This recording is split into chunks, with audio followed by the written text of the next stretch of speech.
Hey everyone, my name is Lindsey Vines. I am a third grade teacher at Peach Creek Elementary.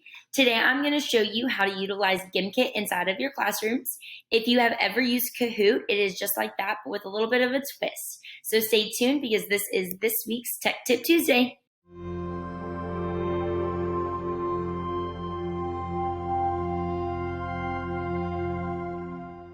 You are going to start by going to gimkit.com/me.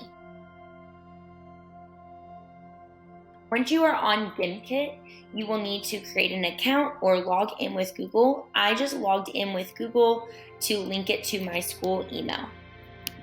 Now, Gimkit does have a paid version, but the free version works just as well and has majority of the resources that you will need.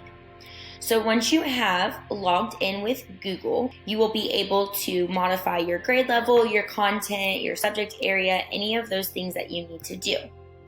You can create multiple classes inside of Gimkit as well. So if you have 8 periods, you can have 8 periods. But what I love is that I can copy this link to a QR code generator, and my students are able just to scan this and join my class without me having to manually put them in. So then you have your kits or assignments. And so when you create these kits, you can search them or you can create your own kit. When you play these kits live, it is just like Kahoot, but better. So what you can do is you can decide different ways that you want to play.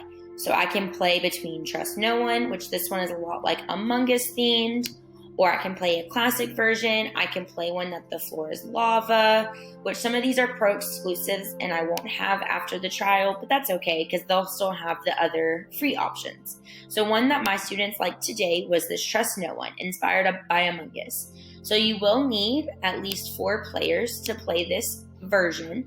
So it automatically says I have 10 players. I can change this to 4 and change this to having 1 imposter. And so if you want to adjust these other settings, you can. I did not. Then I just hit continue. It will pop up a code just like in Kahoot and allow my students to join.